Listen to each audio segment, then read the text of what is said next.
Hello students, welcome you all in QCS। और QCS के इस लेक्चर के अंदर मैं आपके लिए वैलेंस बॉन्ड थ्योरी पार्ट 3 लेकर के आया हूँ। वैलेंस बॉन्ड थ्योरी पार्ट 3 में भी मैं आपको वैलेंस बॉन्ड थ्योरी को एग्जाम्पल्स के थ्रू एक्सप्लेन करूँगा कि आपको किसी भी कोऑर्डिनेशन कंपाउंड के अंदर किस तरीके से पता लगेगा कि उस कोऑर्डिनेशन कंपाउंड का शेप क्या होगा, वो कोऑर्डिनेशन कंपाउंड कलर्ड होगा या कलरलेस होगा, कोऑर्डिनेशन कंपाउंड में हाइब्रिडाइजेशन कौन सा होगा, कोऑर्डिनेशन कंपाउंड पैरामैग्नेटिक होगा या डायामैग्नेटिक होगा, या सबसे इंपॉर्टेंट बात कि कोई भी कोऑर्डिनेशन कंपाउंड बनेगा कैसे, फॉर्मेशन ऑफ कोऑर्डिनेशन कंपाउंड। ये सबसे मेन टॉपिक है और सबसे ज्यादा ध्यान आपने इसी पर देना है।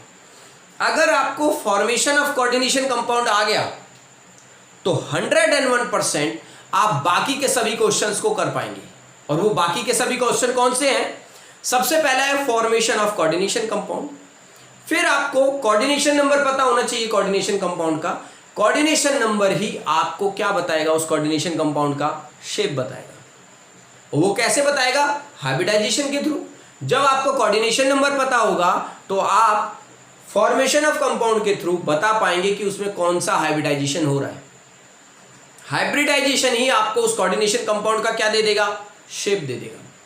जैसे ही आप शेप बना पाएंगे उसके बाद आप बता पाएंगे कि ये इनर ऑर्बिटल कॉम्प्लेक्स है, आउटर ऑर्बिटल कॉम्प्लेक्स है, ऑक्टाहेड्रल बनेगा, टेट्राहेड्रल बनेगा, ये बता पाएंगे।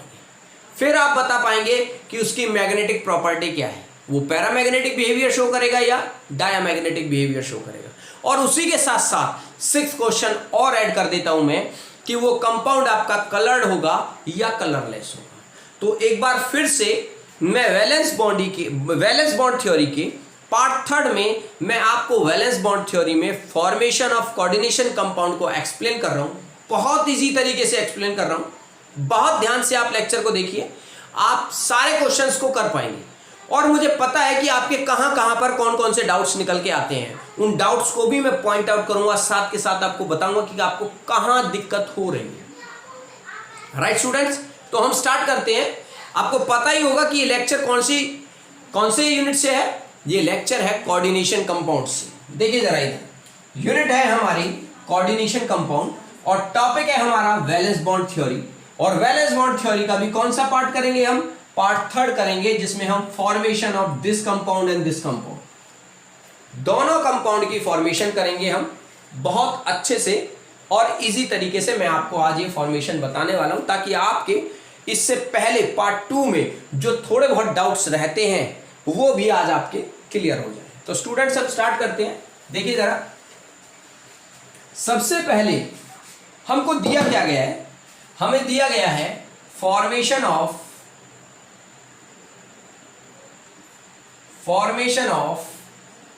ZnNH3 का होल 4 2 पॉजिटिव। तो आपको सबसे पहले इस कंपाउंड के अंदर क्या पता होना चाहिए? सबसे पहले आपको पता होना चाहिए कि इस कंपाउंड के अंदर सेंट्रल मेटल एटम कौन सा है? जिंक। तो जिंक का ऑक्सीडेशन स्टेट कितना होगा? ऑक्सीडेशन नंबर ऑफ जिंक कितना होगा? यहां पर ऑक्सीडेशन नंबर जिंक का, यहां पर होगा zinc oxidation number +2। Right students, कैसे +2 होगा? क्योंकि मैं आपको बता दूं, ये जो NH3 है, ये NH3 लिगेंड्स क्या है? न्यूट्रल है। और जो ये चार्ज है ना कोऑर्डिनेशन स्फीयर पर 2 पॉजिटिव, जब ये न्यूट्रल है तो ये Zn2 पॉजिटिव ही है। मतलब ये जिंक का ऑक्सीडेशन स्टेट भी है और कोऑर्डिनेशन स्फीयर पर चार्ज भी है। ऐसा क्यों हुआ? क्योंकि यहां पर जो लिगेंड्स है ना, वो लिगेंड्स क्या है? न्यूट्रल है। और उसके अलावा तो कोई चार्ज ही नहीं है यहां पर। मतलब सबसे पहले हमें क्या करना है? सेंट्रल मेटल एटम का ऑक्सीडेशन स्टेट निकालना है। और ऑक्सीडेशन स्टेट कितना है यहां पर? जिंक का +2। राइट स्टूडेंट्स, अब हम स्टार्ट करते हैं आगे। देखिए, फिर हमें क्या करना है? हमको करना है electronic configuration. Electronic configuration of zinc. कौन सा इलेक्ट्रॉनिक कॉन्फ़िगरेशन करना है हमें करना है ग्राउंड स्टेट इलेक्ट्रॉनिक कॉन्फ़िगरेशन।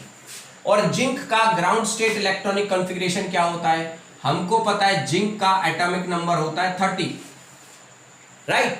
जब मैं उसका इलेक्ट्रॉनिक कॉन्फ़िगरेशन करूंगा तो आर्गन 18, ये तो मेरे पास यहां तक हो गया।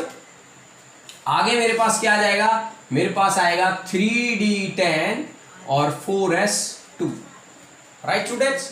मतलब यहां पर d में 10 और s में 2 इलेक्ट्रॉन्स आ गए। ये तो जिंक का ग्राउंड स्टेट इलेक्ट्रॉनिक कॉन्फ़िगरेशन है। बट हमें तो क्या दे रखा है यहां इस कंपाउंड के अंदर? Zn2 positive. तो हम बात करेंगे Zn2 पॉजिटिव आयन का इलेक्ट्रॉनिक कॉन्फ़िगरेशन। इलेक्ट्रॉनिक कॉन्फ़िगरेशन, और वो क्या होगा आपके पास? वो होगा कि हमें Zn पर जब 2 पॉजिटिव चार्ज आ गया तो हमें जिंक में से 2 इलेक्ट्रॉन निकालने पड़ेंगे। वो 2 इलेक्ट्रॉन D में से तो निकलेंगे नहीं, वो 2 इलेक्ट्रॉन कहां से निकलेंगे? S में से जाएंगे। मतलब हम इसका इलेक्ट्रॉनिक कॉन्फ़िगरेशन लिख सकते हैं AR, आर्गन 18, 3D में 10 है और 4s में क्या हो गई? 0। आयनिक स्टेट में Zn2 पॉजिटिव आयन का इलेक्ट्रॉनिक कॉन्फ़िगरेशन क्या आता है? ये आता है। मतलब s वाले 2 इलेक्ट्रॉन भी क्या हो गए? निकल गए। आप उसको कैसे रिप्रेजेंट कर सकते हैं? आप उसे ऐसे रिप्रेजेंट कर सकते हैं, देखिए D कौन सा? 3d10। इसमें D में कितने ऑर्बिटल्स होते हैं? 1 2 3 4 5। फिर उसके बाद क्या है आपके पास? 4s जिसमें 0 इलेक्ट्रॉन्स है। फिर उसके बाद क्या है आपके पास? उसके बाद है 4p जो एम्प्टी पड़ा है। फिर उसके बाद क्या होगा? फिर उसके बाद होगा आपके पास 4d, वो भी एम्प्टी पड़ा है। तो आपको क्या करना है? D में कितने इलेक्ट्रॉन्स हैं? 1 2 3 4 5 6 7 8 9 10। बिल्कुल ऐसे ही फिल करेंगे आप D में इलेक्ट्रॉन जैसे मैंने फिल किए हैं, चाहे वो D है, चाहे वो S है, चाहे वो P है, चाहे F ऑर्बिटल है। पहले सिंगल सिंगल ऑक्यूपाई करेंगे, फिर उसको डबल करेंगे। अब देखिए D में 10 है, 4 भी खाली पड़ा है, S और 4p भी खाली पड़ा है। ये आपका इसका इलेक्ट्रॉनिक कॉन्फ़िगरेशन हो गया। किसका? Zn2 पॉजिटिव आयन का। अब सीधी सी बात है, हमको देखना है कोऑर्डिनेशन कंपाउंड में कोऑर्डिनेशन नंबर, और कोऑर्डिनेशन नंबर किस पर डिपेंड करता है? कोऑर्डिनेशन नंबर डिपेंड करता है लिगेंड्स पर। और यहां पर कितने लिगेंड्स हैं? 4। तो कोऑर्डिनेशन नंबर भी कितना हो गया? 4। मतलब इस कंपाउंड के अंदर कितने लिगेंड्स हैं? 4 लिगेंड्स हैं। तो कोऑर्डिनेशन नंबर भी कितना हो गया इसका? 4 हो गया। कोऑर्डिनेट बॉन्ड भी ये 4 ही बनाएगा, 4 ही कोऑर्डिनेट बॉन्ड बनाएगा। तो हमें 4 ही ऑर्बिटल चाहिए बस खाली। कितने ऑर्बिटल खाली चाहिए? सिर्फ 4 ऑर्बिटल्स ही खाली चाहिए। अब देखिए आप जरा, एक तो s का ऑर्बिटल खाली है और 3 p के ऑर्बिटल्स खाली हैं। जब आपने s में से भी 2 इलेक्ट्रॉन निकाल दिए तो एक s का ऑर्बिटल खाली है आपका, देखिए यहां पर ये, और 3 p के ऑर्बिटल खाली हैं, ये भी p है, ये भी p है और ये भी p है। तो आपके पास यहां पर 4 ऑर्बिटल्स कौन से मिल रहे हैं आपको? आपको मिल रहे हैं एक s का और p के 3। तो 4 ऑर्बिटल कौन से हो गए? sp3। तो इनमें से चारों लिगेंड्स में से एक लिगेंड तो ये वाला s ऑर्बिटल ऑक्यूपाई कर लेगा, NH3। एक NH3 ये p का ऑर्बिटल ऑक्यूपाई कर लेगा, फिर NH3 ये ऑर्बिटल ऑक्यूपाई कर लेगा और फिर ये ऑर्बिटल ऑक्यूपाई कर लेगा। 4 ही ऑर्बिटल चाहिए ना हमें। तो आपसे मिस्टेक कहां हो रही है? आपसे मिस्टेक हो रही है, सबसे पहले आप ये नहीं देख रहे कि सेंट्रल मेटल एटम के पास कितने लिगेंड्स हैं। सेंट्रल मेटल एटम के पास 4 लिगेंड्स हैं, उसे 4 खाली जगह चाहिए। बात समझ में आ गई? डी तो पूरा भरा हुआ है, इसको तो आप खाली नहीं कर सकते ना, इसमें से तो इलेक्ट्रॉन नहीं निकलेंगे। आपको क्या करना है? आपको इसके बाद वाले 4 ऑर्बिटल्स चाहिए। तो इसके बाद वाले 4 ऑर्बिटल, एक तो 4s वाला ऑर्बिटल है और 3 4p वाले, बस हो गए। आपको तो 4 ही तो ऑर्बिटल चाहिए, 4d पे तो जाने की जरूरत ही नहीं पड़ी आपको तो एक s का और 3p के 4 ऑर्बिटल मिल गए 4 लिगेंड्स के साथ कोऑर्डिनेट बॉन्ड बनाने के लिए। और आपका जो कोऑर्डिनेट बॉन्ड बन गया वो क्या बन गया? यहां पर देखिए, एक लिगेंड ने 2 इलेक्ट्रॉन यहां दिए, एक ने यहां दे दिए, एक ने यहां दे दिए और एक ने यहां। तो आपके चारों लिगेंड्स ने कोऑर्डिनेट बॉन्ड बना लिए। हाइब्रिडाइजेशन कौन सा हुआ आपका? हाइब्रिडाइजेशन हुआ sp3। जब आपका sp3 हाइब्रिडाइजेशन हुआ 4 लिगेंड्स की वजह से, तो शेप कौन सा आया? शेप आ गया आपका टेट्राहेड्रल। कौन सा शेप आ गया? टेट्राहेड्रल। अब देखिए आपके 3 क्वेश्चन तो यहीं पर पूरे हो गए। सबसे पहली बात, फॉर्मेशन ऑफ कंपाउंड कैसा था? फॉर्मेशन कंपाउंड आपने कर दिया। इस तरीके से कंपाउंड फॉर्म हुआ। 4 कोऑर्डिनेशन नंबर मतलब 4 लिगेंड्स होने की वजह से कंपाउंड ने 4 कोऑर्डिनेट बॉन्ड बनाए। मतलब 4 लिगेंड्स ने सेंट्रल मेटल एटम के साथ 4 कोऑर्डिनेट बॉन्ड बनाए। वो 4 कोऑर्डिनेट बॉन्ड किस किस के साथ बनाए? 3D तो कंप्लीटली फेल्ड था, यहां तो एक भी ऑर्बिटल खाली नहीं था। हमारे पास जो अवेलेबल ऑर्बिटल थे, पहला 4s था और बाकी तीसरे कितने थे? 4p के 3 थे। टोटल 4 ऑर्बिटल्स ही चाहिए थे, क्योंकि 4 ही लिगेंड्स हैं। चारों लिगेंड्स ने 4 ऑर्बिटल्स को ऑक्यूपाई करके 4 कोऑर्डिनेट बॉन्ड बना के कंपाउंड बना लिया। कंपाउंड जब बनाया तो कंपाउंड का हाइब्रिडाइजेशन क्या हुआ? कोऑर्डिनेशन नंबर 4 में हाइब्रिडाइजेशन क्या होता है? sp3। मैंने आपको बताया कोऑर्डिनेशन नंबर 4 हो सकता है। आप 4 को देखते ही ये नहीं बोल सकते कि ये टेट्राहेड्रल है, उसमें आपको हाइब्रिडाइजेशन भी देखना पड़ेगा। यहां पर हाइब्रिडाइजेशन आ रहा है 1s और 3p, sp3। 4 कोऑर्डिनेशन नंबर में हाइब्रिडाइजेशन dsp2 भी हो सकता है, वहां शेप चेंज हो जाता। वहां क्या होता? शेप चेंज हो जाता। तो आपको सिर्फ 4 कोऑर्डिनेशन नंबर देख करके ही हाइब्रिडाइजेशन या वो डिसाइड नहीं कर देना है। आपको यहां देखना है कि जो 4 ऑर्बिटल खाली है ना, वो 4 ऑर्बिटल कौन कौन से खाली हैं? 1s का और 3p के खाली है, तो sp3 हाइब्रिडाइजेशन होगा तो शेप बनेगा टेट्राहेड्रल। और अगर 4 ऑर्बिटल, और भी बहुत सारे एग्जांपल्स हैं जिनमें 1d का खाली मिलेगा, 1s का मिलेगा और 2p के मिलेंगे, तो आप क्या करोगे? dsp2। वहां पर जो 4 कोऑर्डिनेशन नंबर के साथ dsp2 हाइब्रिडाइजेशन होगा, उसका शेप क्या होगा आपका? Square planar. ये ध्यान में रखना है आपने। बात समझ में आ गई है ना? 4 कोऑर्डिनेशन नंबर के बाद भी हाइब्रिडाइजेशन देखना है। हाइब्रिडाइजेशन के बिहाफ पर आपने शेप डिसाइड करना है। अगर sp3 है तो टेट्राहेड्रल है, अगर dsp2 होता तो ये क्या होता? स्क्वायर प्लेनर होता। बट यहां तो हाइब्रिडाइजेशन क्या है इसका? sp3, तो इसका शेप क्या हो गया? टेट्राहेड्रल हो गया। अब दूसरी बात आते हैं, नेक्स्ट क्वेश्चन क्या है? नेक्स्ट क्वेश्चन है, ना तो ये इनर ऑर्बिटल कॉम्प्लेक्स बना रहा है, ना ये आउटर ऑर्बिटल कॉम्प्लेक्स बना रहा है, क्योंकि d का यहां भी खाली है और d का यहां तो कंप्लीटली फिल्ड है और यहां d खाली है। इसने तो कोई सा भी d नहीं लिया।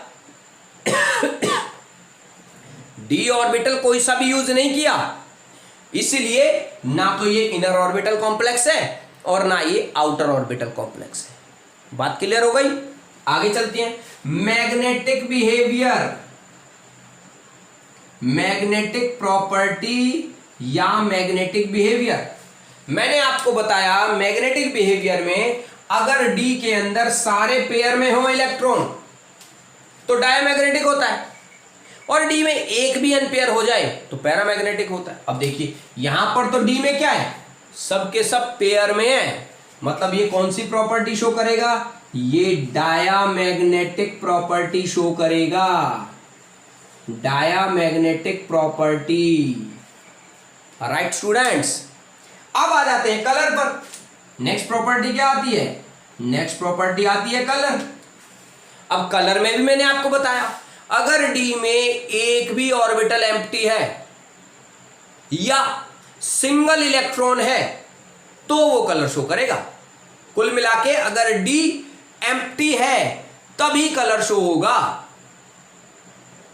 एम्प्टी में भी अगर d पूरा एम्प्टी है तब भी कलर शो नहीं होगा, और d पूरा भरा हुआ है तब भी कलर शो नहीं होगा। यहां देखिए d तो पूरा भरा हुआ है, तो ये कंपाउंड क्या होगा? ये कंपाउंड होगा कलरलेस। राइट स्टूडेंट्स, तो ये है आपका पहला कंपाउंड, पहला कोऑर्डिनेशन कंपाउंड जिसको मैंने आपको फॉर्म करके बताया।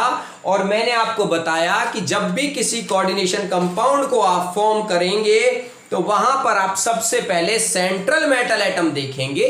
जब आपको सेंट्रल मेटल एटम दिख जाए तो फिर आप उसका ऑक्सीडेशन स्टेट निकालेंगे, पहले उस सेंट्रल मेटल एटम का ग्राउंड स्टेट इलेक्ट्रॉनिक कॉन्फ़िगरेशन करेंगे, फिर जो उसका ऑक्सीडेशन स्टेट है उस ऑक्सीडेशन स्टेट का इलेक्ट्रॉनिक कॉन्फ़िगरेशन करेंगे और देखेंगे कि डी, एस और पी के कितने ऑर्बिटल्स खाली हैं। फिर आप लिगेंड्स के बिहाफ पर उतने ही एम्प्टी ऑर्बिटल्स को यूज करके उस कंपाउंड को फॉर्म करेंगे, तो आपको आपका हाइब्रिडाइजेशन मिल जाएगा और वो जो हाइब्रिडाइजेशन मिलेगा वही आपके उस कंपाउंड के शेप को डिसाइड करेगा।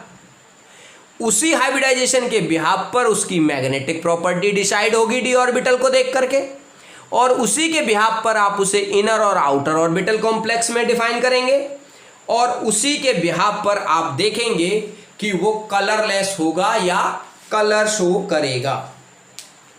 राइट स्टूडेंट्स, अब देख लेते हैं एक और एग्जांपल ले लेते हैं। ये तो हमारा क्या था, टेट्राहेड्रल का एग्जांपल था ना। एक और एग्जांपल ले लेते, देखिए और एग्जांपल क्या ले रहे हैं हम, यहां पर देखिए मैंने दो एग्जांपल्स आपके लिए रखे थे जिनमें आप ही की प्रॉब्लम आ रही थी, आपको दिक्कत आ रही थी उन एग्जांपल्स को करने में। फॉर्मेशन ऑफ COF6 3 नेगेटिव, ये आपका एक कोऑर्डिनेशन कंपाउंड है। तो सबसे पहले तो यहां पर सेंट्रल मेटल एटम क्या है, कोबाल्ट। तो कोबाल्ट में सबसे पहले क्या निकाल लीजिए, ऑक्सीडेशन नंबर। कोबाल्ट का ऑक्सीडेशन नंबर कैसे निकालेंगे, देखिए ये एक नेगेटिव लिगेंड है, मतलब यहां -6 और ये -6 जब इधर जाएंगे तो +6 में से 3 चले जाएंगे तो क्या बचेंगे, +3। तो सेंट्रल मेटल एटम का कोऑर्डिनेशन नंबर मतलब कोबाल्ट का ऑक्सीडेशन नंबर क्या बचेगा आपका, +3 बचेगा।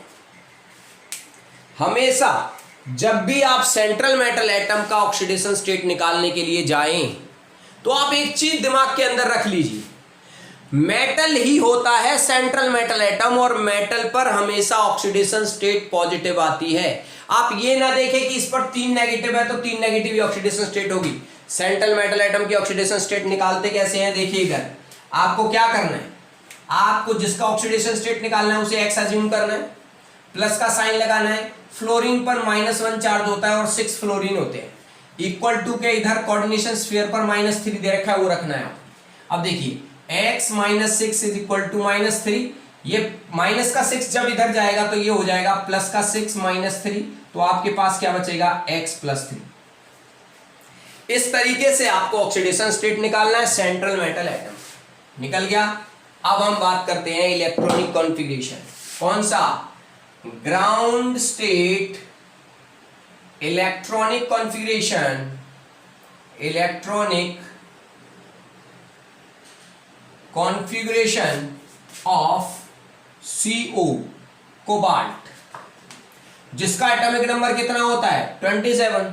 अब देखिए कोबाल्ट 27 एटॉमिक नंबर के साथ इलेक्ट्रॉनिक कॉन्फ़िगरेशन क्या आता है, आर्गन 18 के बाद 3d7 4s2, ये इसका इलेक्ट्रॉनिक कॉन्फ़िगरेशन आएगा, जिसको आप कैसे शो कर सकते हैं, ये तो हो गया आपके पास क्या 1 2 3 4 5, ये तो हो गया 3d7 और ये हो गया आपके पास 4s2 और ये हो गया आपके पास 4p और ये हो गया आपके पास 4d, जिसमें इधर चल के 5 ऑर्बिटल्स होंगे आगे। यहां पर अगर आप देखेंगे तो ये भी क्या होंगे, 4d में 5 ऑर्बिटल्स होंगे। अब देखिए s में कितने इलेक्ट्रॉन्स हैं, 1 2 3 4 5 6 और 7। d में कितने इलेक्ट्रॉन्स हैं, 7। s में कितने इलेक्ट्रॉन्स हैं, 2। p तो है ही नहीं, p भी खाली है और d भी खाली है। अब हमें क्या करना है, ये तो normal ground state electronic configuration था, हमें तो CO3 पॉजिटिव आयन का ऑक्सीडेशन स्टेट इलेक्ट्रॉनिक कॉन्फ़िगरेशन निकालना है। तो हमारे पास है CO3 positive ion, CO3 positive ion का अगर आप इलेक्ट्रॉनिक कॉन्फ़िगरेशन करेंगे तो यहां तो आ जाएगा आपका आर्गन 18, ये आएगा आपके पास, देखिए यहां पर ये है आपके पास 1 2 3 4 5, ये है 3d। देखिए आपके पास इसमें से 3 इलेक्ट्रॉन निकालने हैं तो 2 तो s वाले चले जाएंगे और एक डी वाला चला जाएगा। तो आपके पास डी में कितने बचेंगे? 6, 1 2 3 4 5 और 6 ये इलेक्ट्रॉन्स बचेंगे। एस आपका क्या हो गया? 4s आपका एम्प्टी हो गया। 4p क्या था? 4p आपका ऑलरेडी पहले से ही एम्प्टी था। 4d क्या था? 4d भी आपका ऑलरेडी एम्प्टी था। ये आपका 4p है और ये आपका 4d है, राइट। ये हो गया CO3 पॉजिटिव आयन का। अब आपको क्या देखना है? अब आपको देखना है number of ligands. Number of ligands कितने हैं? 6।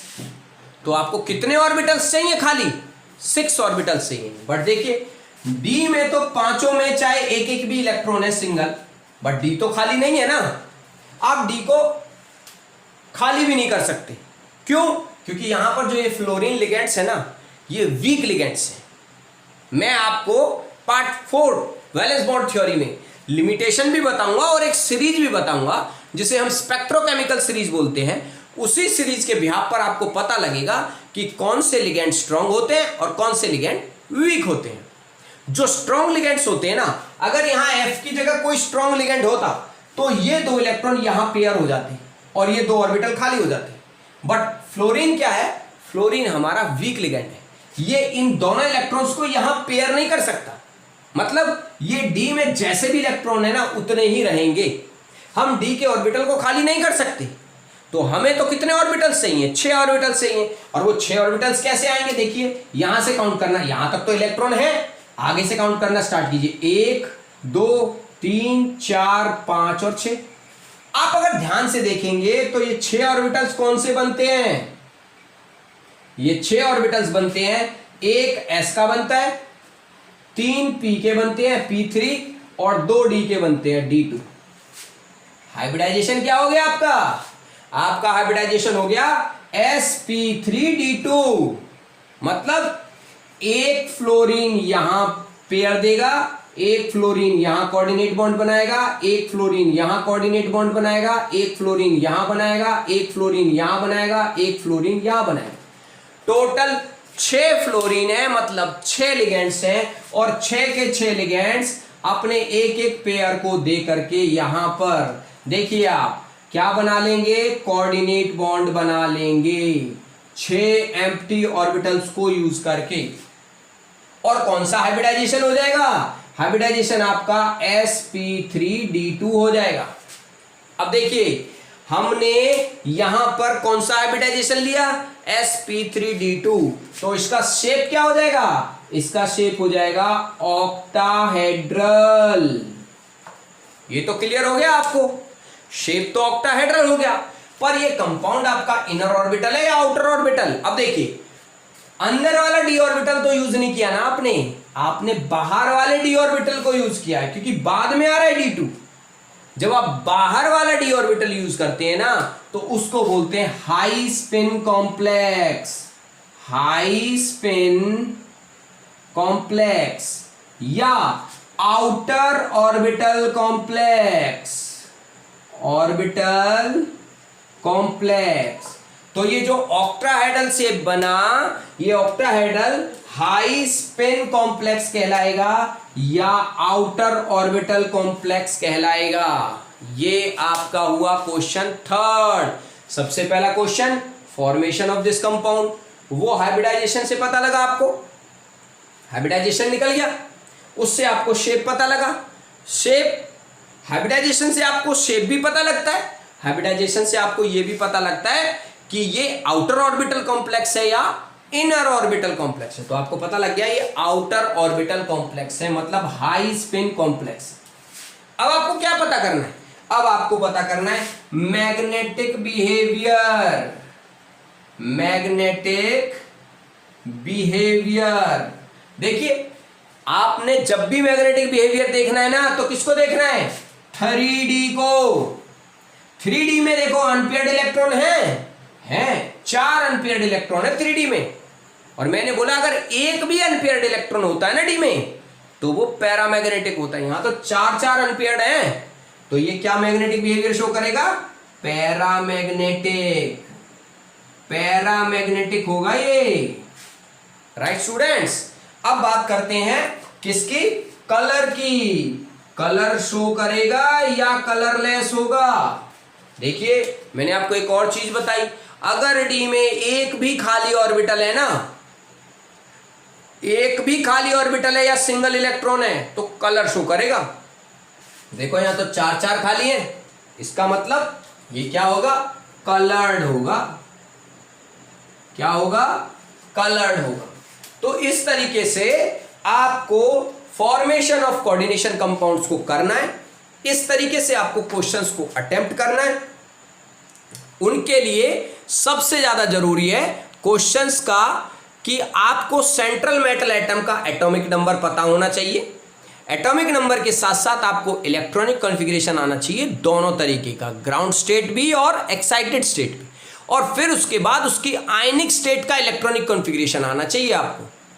तब आपको पता लगेगा कि 3D में कितने इलेक्ट्रॉन आएंगे, 4s में कितने आएंगे, 4p में कितने आएंगे और 4d में कितने आएंगे। जब आप उनका आयनिक इलेक्ट्रॉनिक कॉन्फ़िगरेशन कर लेते हैं तो उसके बाद आपको देखना है कि आपके पास लिगेंड्स कितने हैं। उन लिगेंड्स के बिहाफ पर आपको जितने लिगेंड्स हैं उतने ही ऑर्बिटल चाहिए खाली, क्योंकि हर ligand pair of electron donate करता है। अभी यहां पर आपके पास 6 फ्लोरीन लिगेंड्स थे, इसलिए आपको 6 ऑर्बिटल्स चाहिए। अब 3D में तो ऑर्बिटल्स खाली थे नहीं, लिगेंड भी स्ट्रांग नहीं था कि आप उसको पेयर अप कर देते, इसीलिए आपने 6 ऑर्बिटल्स कौन से यूज किए?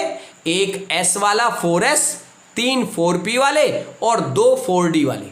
जब आपने d4d यूज किया ना, उसी के बिहाफ पर हम इसको क्या बोल रहे हैं? हायर स्पिन या आउटर ऑर्बिटल कॉम्प्लेक्स बोल रहे हैं। और हाइब्रिडाइजेशन जो आपका बना वो बना sp3d2, और sp3d2 का शेप क्या होता है? ऑक्टाहेड्रल होता है। मैग्नेटिक बिहेवियर मैंने आपको बताया, आप 3D में देखिए, 3D में अगर एक भी अनपेयर्ड है ना तो पैरामैग्नेटिक बिहेवियर शो करेगा। बस सीधी सी बात है, पैरामैग्नेटिक है क्योंकि 4 अनपेयर्ड है। और कलर में भी मैंने आपको बताया 3D में देखिए, अगर एक भी सिंगल इलेक्ट्रॉन है या एम्प्टी है 3D, एक भी ऑर्बिटल अगर खाली है तो वो क्या शो करेगा? कलर शो करेगा। इस तरीके से आपको अपने क्वेश्चंस को अटेम्प्ट करना है। जो भी आपकी क्वेरी है ना, आप QCS को बताइए, आपको आपके क्वेश्चंस का बहुत इजी और आसान तरीके से जवाब मिलेगा। QCS आपके हर डाउट को बहुत अच्छे से एक्सप्लेन करेगा, बशर्ते आपको QCS के साथ बड़ी लगन से पढ़ना पड़ेगा। जो आपको QCS बोलता है उस तरीके से आपको टॉपिक को करना पड़ेगा। जब भी आप वैलेंस बॉन्ड थ्योरी करेंगे या फॉर्मेशन ऑफ कोऑर्डिनेशन कंपाउंड को करेंगे तो उसमें सबसे पहले आपको कोऑर्डिनेशन कंपाउंड में सेंट्रल मेटल एटम के बारे में पता होना चाहिए। फिर सेंट्रल मेटल एटम का ऑक्सीडेशन स्टेट के बारे में पता होना चाहिए कि कैसे निकलेगा और कितना ऑक्सीडेशन स्टेट है। फिर आपको इलेक्ट्रॉनिक कॉन्फ़िगरेशन पता होना चाहिए, उसका ग्राउंड स्टेट भी और आयनिक स्टेट भी इलेक्ट्रॉनिक कॉन्फ़िगरेशन। तभी आपको पता चल पाएगा कि आप उसमें कौन सा हाइब्रिडाइजेशन यूज करेंगे। और हाइब्रिडाइजेशन डिपेंड करता है नंबर ऑफ लिगेंड्स पर। आप हाइब्रिडाइजेशन में पहले देख लीजिए कि आपके पास कितने लिगेंड्स हैं। आपके पास 6 लिगेंड्स हैं तो 6 खाली ऑर्बिटल चाहिए। अगर आपके पास 4 लिगेंड्स हैं तो 4 ऑर्बिटल चाहिए। जिस ऑर्बिटल के अंदर इलेक्ट्रॉन है उन इलेक्ट्रॉन्स को आप निकाल नहीं सकते जबरदस्ती, आपको खाली ऑर्बिटल चाहिए, पूरे खाली। अगर किसी ऑर्बिटल के अंदर एक इलेक्ट्रॉन भी है ना तो वो एक रहेगा। कब तक? अगर वो लिगेंड स्ट्रांग है तब तो वो सिंगल पेयर हो सकते हैं, अगर वो लिगेंड स्ट्रांग नहीं है तो वो सिंगल ही रहेंगे। आपको आगे वाले खाली ऑर्बिटल्स लेने पड़ेंगे, जैसा मैंने पिछले एग्जाम्पल में भी आपको बताया और यहां भी मैंने बता दिया। यहां 3D में आपको दिख रहा है कि 4 सिंगल इलेक्ट्रॉन है। और फ्लोरीन कौन सा है? वीक लिगेंड है। आपको वीक लिगेंड और स्ट्रॉन्ग लिगेंड के बारे में कैसे पता लगेगा? इससे अगले लेक्चर में मैं आपको एक सीरीज दूंगा, जिस सीरीज से आपको पता लग जाएगा कि स्ट्रॉन्ग लिगेंड्स कौन से होते हैं और वीक लिगेंड्स कौन से होते हैं। ठीक है स्टूडेंट्स, अब देखिए यहां पर 4 सिंगल इलेक्ट्रॉन है। अगर स्ट्रॉन्ग लिगेंड होते तो वो इन 4 को 2-2 को पेयर कर देता। तो हम कौन से d ऑर्बिटल यूज करते? अंदर वाले 3D के 2 ऑर्बिटल यूज करते, तब ये क्या हो जाता? इनर ऑर्बिटल कॉम्प्लेक्स हो जाता। बट यहां पर तो ये वीक लिगेंड है, इसलिए हमने डी कौन सा यूज किया? 4d, इसलिए हम इसे क्या बोल रहे हैं? आउटर ऑर्बिटल या हाई स्पिन कॉम्प्लेक्स बोल रहे हैं। राइट स्टूडेंट्स, तो इस चैनल को ज्यादा से ज्यादा सब्सक्राइब कीजिए लाइक कीजिए और शेयर कीजिए।